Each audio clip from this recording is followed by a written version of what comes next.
Praise the Lord this morning. I only have an encouragement for you today, even as you're starting in a new month.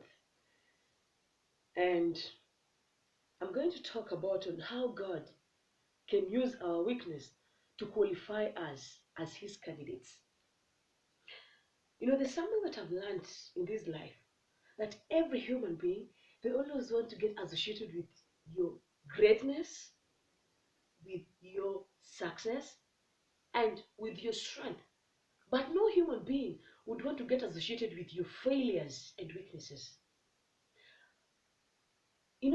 Sometimes when you attend an interview, the interviewers or the panel, they always want to have the best out of the best. And that's why an interview has to undergo some different processes. They have to go a process of elimination and maybe elimination out of the aptitude test and so many activities that happen during an interview. But this morning, I'm very humbled and very much happy to talk about this one man called Jesus Christ, who operates in contrary to the human way. Our God, He uses your weakness to qualify you to be used as His candidate.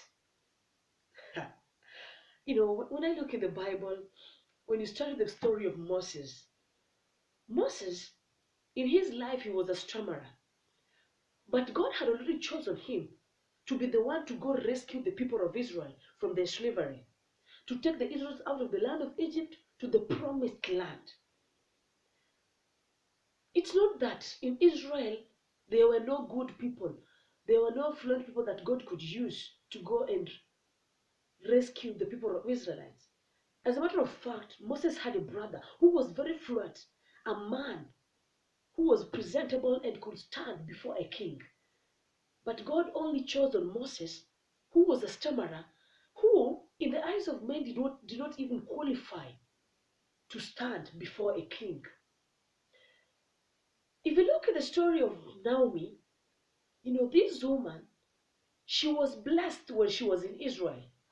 But then when she saw that there was hunger in Israel, she decided to run away to the land of Moab so that she could go there and hide with his family members and use whatever she had. When she went to Moab, Moab turned out to be worse than Israel where she left. So whatever she had got finished. And when she overheard that the Lord had restored Israel and she had blessed Israel, she decided to come back. When she came back, she told people not to address her as Naomi, but as a matter of fact, she told them to address her as Mara, because God had bitterly dealt with her. But out of her genealogy, a Christ was born for us, a man who gave himself as a ransom so that we could be set free. The human nature would still be free to testify of the greatness of the Lord. Lastly, we're going to look about David. David, when he was crowned a king, he was only but a young boy. He used to herd the flock of his father. As a matter of fact, his father Jesse had so many sons that God could choose and anoint as kings. But God chose on this little boy and anointed him to be the king of Israel. During his kingship, David turned out to be one of the most adulterous kings. But I like the spirit of David. Immediately he realized here that he had sinned against God. He would always ask God for forgiveness. And our God was very faithful and he would forgive him. At the real end, God still acknowledges David as a man after my own heart. A man who was an adulteress. Still, he calls him a man after my own heart. Sometimes I always sit down and I'm amazed by what our God can do.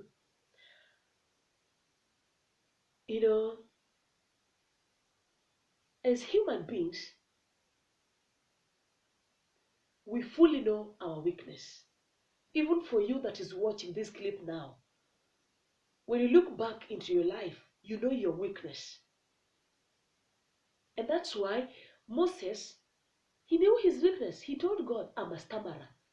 I'm not an eloquent speaker.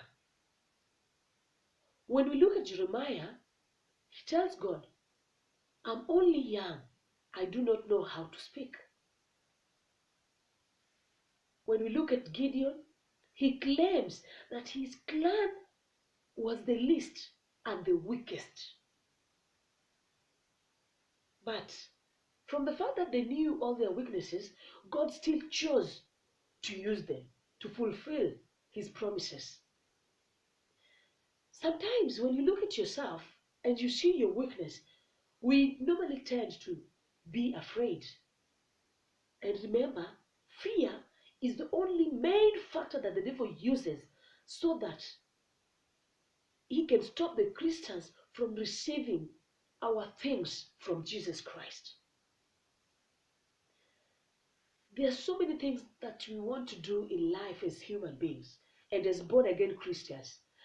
But immediately your fears outgrows what our Jesus Christ can do, then you can never receive what God intended for you. Remember, you are a chosen generation. You are an heir to the throne of God. But immediately fear comes into your life and it outgrows beyond what God can do, then you can never receive the things of Christ. But this day, as you're starting a new month today, I only want to tell you one thing, that it's never about you. It's all about Christ decides about you. You know, Lazarus was dead. He couldn't plead or even pray for himself. But rather, when Jesus Christ came, he was resurrected from the dead. And people saw that and testified about it. So even today, just know that in this new month, it's not about you. It's about Jesus Christ. He is able to do things that seem impossible in the eyes of men. He is a game changer. He is the redefiner of our lost hope and dream. Just focus up on him and leave everything to him. He is able. So, your message as you're starting this month, just know it's all about you, Jesus Christ. If you have been blessed with the clip, you can also share it with a friend and bless them. My name is Princess Rebecca Otieno.